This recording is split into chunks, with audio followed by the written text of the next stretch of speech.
So it's all for play for still. I think so. Do you want to bet against us?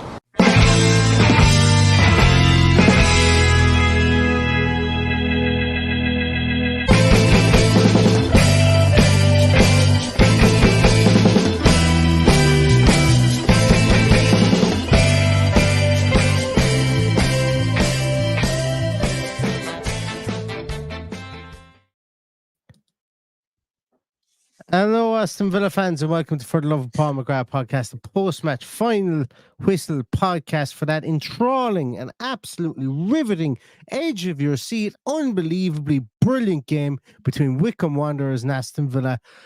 Be still my beating heart, Patrick. Be still it.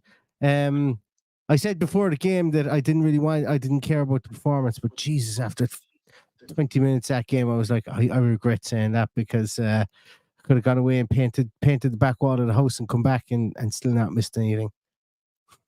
Well, all I can say is it's a good job and for the very reason we won't be on long here tonight.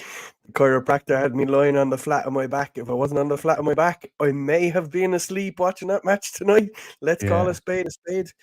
But let's not forget that this is the first year in 4 that we have got through to the next round in this competition for the first time since we got to the final. So the job is done. We would have been beaten by a better side tonight. I've no doubt about that. If we'd have played that team against a championship side or decent championship side, we'd have probably been beaten. I think they deserved their goal at the end, and they probably didn't deserve to have a penalty given against them. I said, definitely didn't deserve to have a penalty given against them. There's no so penalty. we got a bit of luck, which we haven't done in cup ties over the years.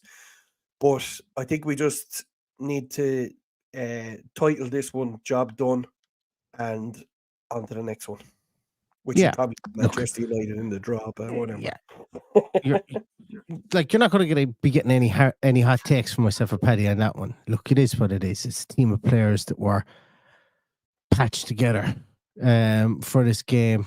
A young centre half partnership who, to be honest with you, looked like two very young and inexperienced centre halves throughout the course of the game. Not passing judgment on either of the two of them, but they looked what they were. So if you're expecting Maldini and Baresi out there, like, that's not Bogard or Swinkle's fault. I think there was a couple of obvious rookie mistakes, and I would go so far as to say specifically for the goal, Swinkle's let it drop instead of trying to get something on it.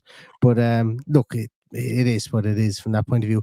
Like, if I was to label any kind of, I suppose, if there was anyone I would consider that was kind of disappointing out there for me tonight in one way, shape or form, I thought Barkley's passing was all over. Like, that Ross Barkley, we must have another clone in cold storage back in Bodymore Heath that's been playing the last 3 games, because that Ross Barkley today couldn't pass water, and for the last 3 games he's been absolutely outstanding.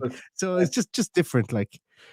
Yeah, no, it was a different type of game, and look, while I think I tweeted myself that Barkley's passing wasn't great early on, the positioning of the players around him was completely different as well to what he's been used to week in, week out. So, like, I'm not going to be going too hard on too many people tonight. A bit disappointed with Bogard's contribution, to be honest. Other than that, I thought it was just a routine, getting the job done kind of performance. Look, we don't know. We don't know if we'd have played a better team against a better opposition. We probably would have, you would imagine. But it was a seeded draw. It gave us an opportunity to rest players. We rested players, got the job done, and we can't really complain too much. Absolutely. Like, no point really even going through the goals, I suppose. For the first goal, Caden Young gets to the byline, gets a cross in, gets deflected, pops up into the air, and then Buendia, of course, we know he's lethal in the air. And sticks Alan Smith doesn't. Alan Smith doesn't. No. And I started saying that in jest about 2.5 years ago. But he does score headers. He scores more headers than you think. And he gets one today. And I thought that was a really good header today. Excellent header. The penalty that... Go on, sorry, Paddy. No, it was an excellent header. it's just Alan Smith proving he's a blue nose and has no interest in Emi Buendia. Is he? Did give him man of the match, mind you, but yeah, an excellent header, great use of those neck muscles that I can't use myself right now. Also, then the penalty was nowhere near a penalty. Like, even in real time, I looked at it and I went, yeah, he dived looking for contact, and there just wasn't any. Like, he trips himself, I think, and goes over the goalkeeper, and we get that penalty. It was a great penalty, in fairness. He sticks it and he slots it away. I read somebody on Twitter said something that kind of struck home with me, and it was a case of, like, Unai Emery starts players that from the start because that's who was best from playing from the start at the moment. There's a lot of clamour at the minute for the likes of Costa and Jelkovic, who was fine tonight. Don't get me wrong, he was absolutely fine tonight. There's a lot of clamour for Durant to start games. The two of them are under the age of 20. Durant might just be 20, I'd say. They're still very young, and we have a tendency, I suppose, about every football club and every football fan has a tendency to I suppose almost will experience on players like that. And tonight showed that experience is hard earned, and it's hard earned against men. And as I said in the preview, and I said beforehand, it goes, these guys are going up against men tonight. It showed Svinkels and Bogart at times. It showed that they were going up against a more a wilier type of striker up there. Lubiata, 26 years of age, had played in the championship, had played for some, had been around the block, had taken his knocks. Garrett McCleary comes on again, someone that we mentioned, 37 years of age, played in the Premier League with Reading, but, he was ghosting into positions there as well. So a lot of those players out there will learn. But one player I think that comes out of it with a lot of credit from me, I think, just because of, number one, his size and stature. He's the young. I would imagine he was the youngest player that played today for any considerable period of time. But Aidan Borland, I thought was pretty handy when he came on. Decent range of passing, looked to get around the field. Very small and very underdeveloped yet, but he was somebody we were looking forward to. Paddy, number 54. Yeah, I was looking forward to seeing him. Having followed him from a young age at Celtic, he has won the heart of our other brave heart in John McGinn. So they all got really high expectations for him.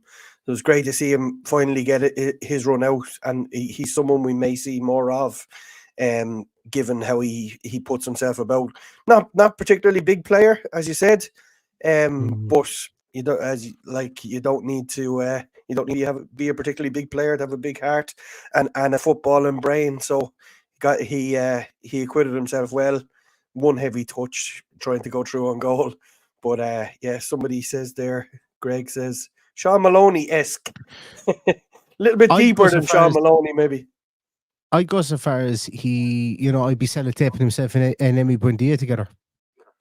I'd be sellotaping the two of them together now for the next year and saying, you learn off him, please, Aidan.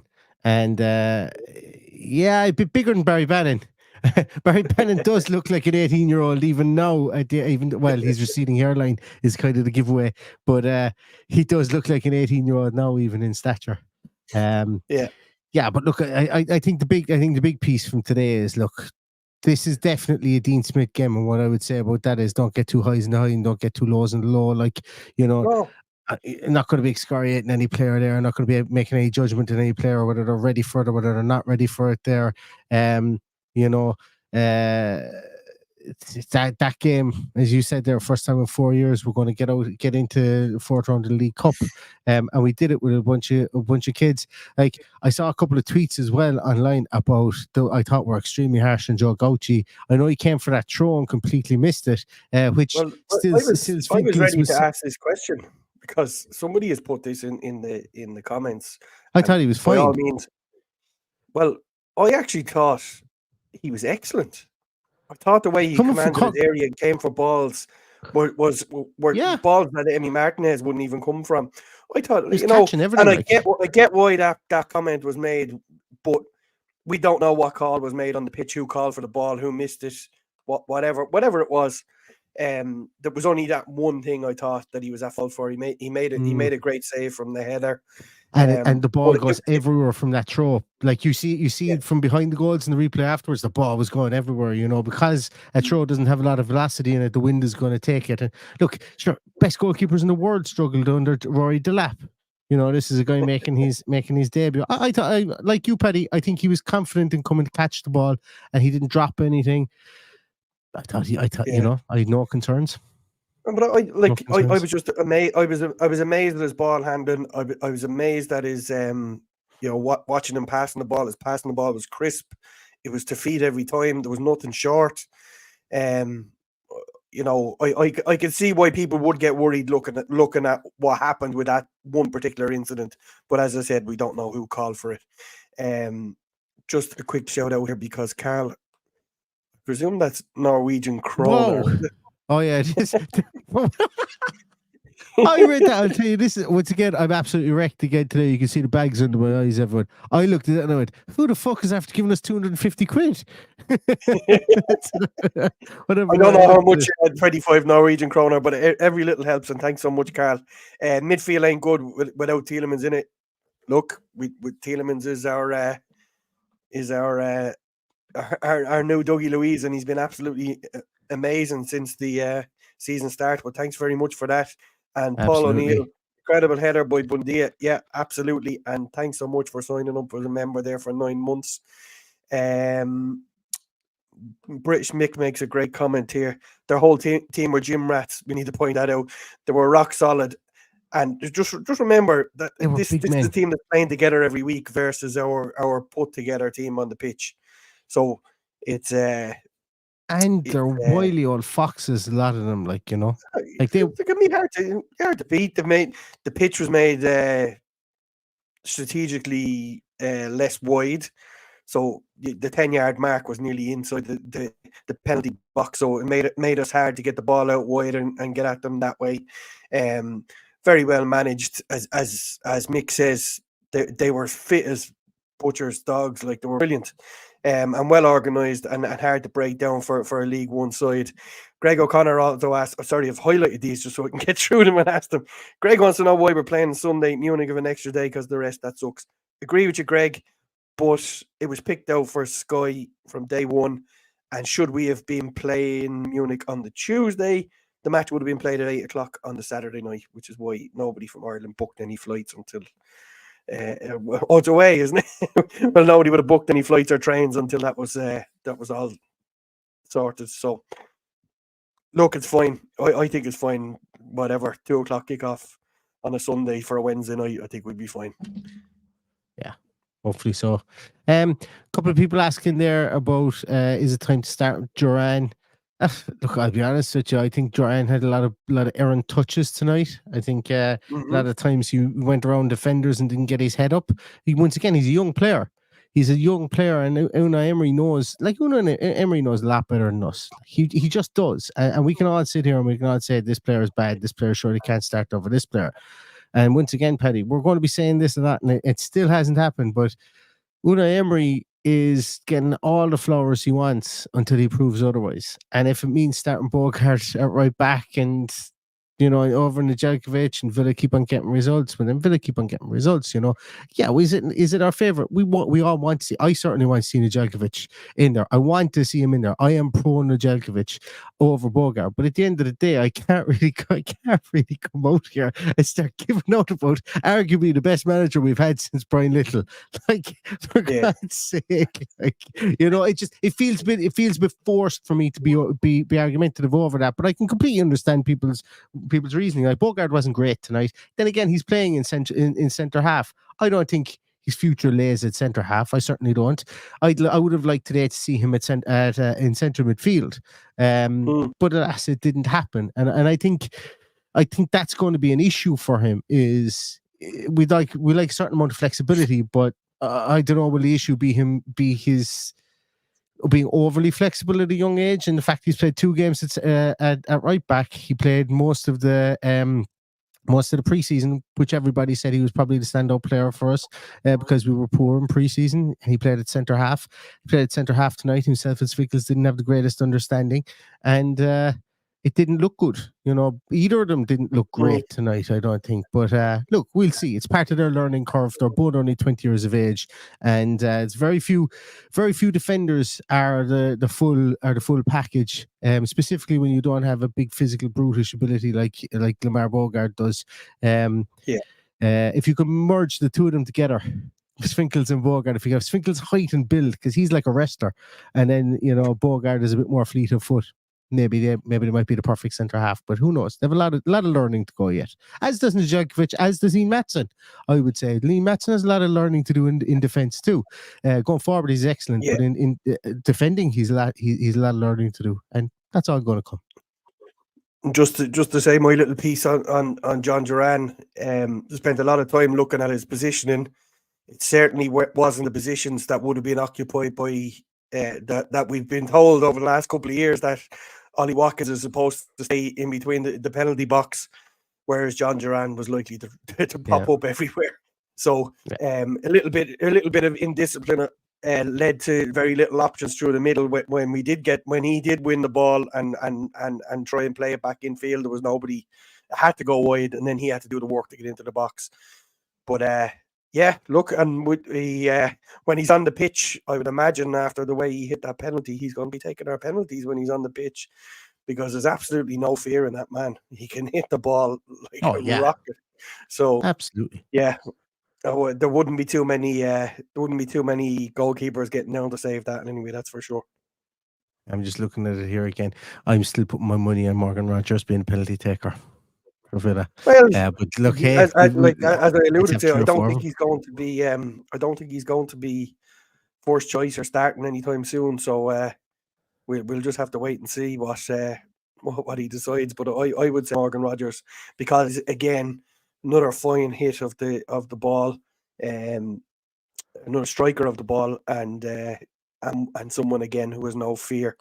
Rob Henry, thank you very much for that. Job done. The only downside is Carlos' injury.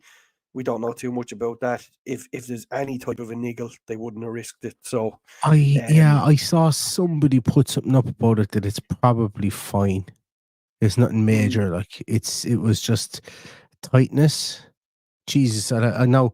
Once again, it wasn't anybody of any particular note or repute, and apologies to whoever it was if you are watching the podcast. But put it this way, you weren't a beat writer, so to say, but maybe you were at the game who put it up. But once again, it was only one report of it as well. So who knows? Unai might say he's out for the next 6 weeks. Time will tell, I suppose, once Unai meets the cameras. Absolutely. But Luca Wooding says the average age of the squad tonight was 22. The whole squad, which is interesting. Yeah, and that's with 30-year-old Ross Barkley, 30-year-old Demi Buendia there. And they obviously took a big chunk when Diego Carlos came out of there as well. 31-year-old Diego Carlos. Yeah, come on, Paul. Thank you so much, Paul. Really appreciate you joining the club there. Very, very young squad. Look, I think what I said at the start is what I stick by. We're in the draw for the next round for the first time in 4 years. Thank heavens for where we are now. We got lucky with the penalty. They probably deserve to score a goal given what they did in the first half, especially. So we rode our luck, but we're in the hat. That is the most important thing now. And onwards and upwards, and we'll be all eagerly waiting the draw tomorrow night to see who we get. Like, you can get very lucky with this cup. If you get a couple of nice handy draws, all of a sudden you're in a quarter final, and every player worth their salt wants to be playing in that game, don't they? And was it last year? Or was it? I think it was last year, whereby a lot of the bigger teams were drawn together early in this competition. Like, you could get a Man City Arsenal, you could get something like a Liverpool Spurs, something along those lines, and then boom, all of a sudden something opens up there. I think that happened in this competition last year. We were going, Jesus, we're out of it already. Might have been the FA Cup as well that happened in. But look, we see, we roll the dice tomorrow, see what happens, see who we get, and onwards from there. And look, I suppose, I'm going to be really honest, I think Unai Emery is going to treat this competition as a blooding ground for a lot of the a lot of the fringe players. Don't think it would be as much as we saw tonight in future games, depending on opposition. But I think look, he's not exactly been backwards and coming forwards about saying that the league is his priority, and obviously the Champions League is his second priority.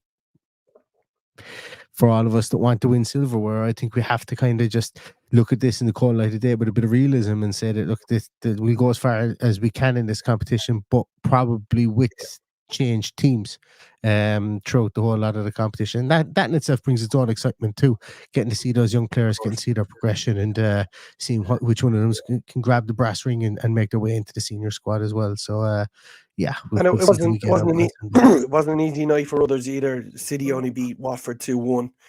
Leicester only beat Walsall on penalties. So we got the job done. Chelsea only beat Barrow 5-0.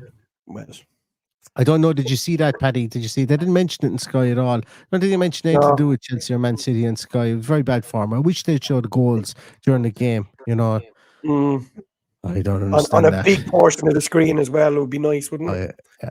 I don't understand that. Yeah, and Watford had a soft goal disallowed as well. Yeah, they had a goal that was perfectly fine. They chalked off for nothing, as well during that game. So that could have been 2-2. But yeah, look, it's it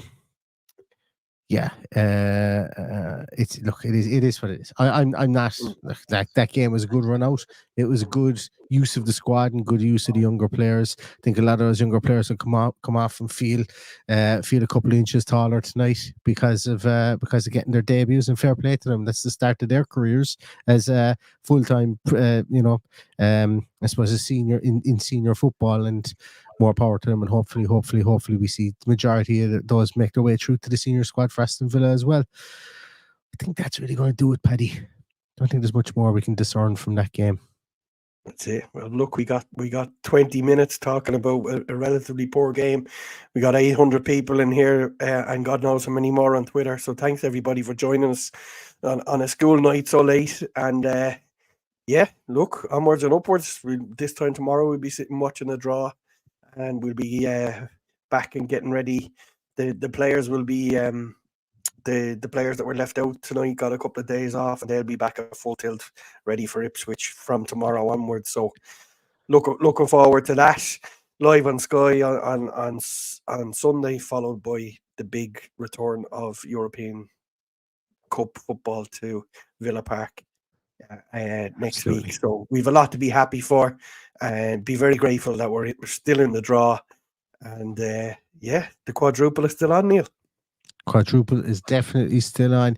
On your way out there, guys, don't forget to hit the thumbs up button, the like button. If you're not subscribed, please subscribe. If you're watching Twitter, pop over to YouTube and give us a follow there. Costs you nothing. And likewise, if you're watching on YouTube and you still inhabit the world of X or Twitter or whatever Musk wants to call it tomorrow, go over there and give us a follow on that too. And also, if you're in here and you've already followed us or you're already subscribed, throw in a heart or something, or a line emoji or something like that. Just trying to see if we can drive the algorithm mad so that it can get us out there, push us out there a small bit.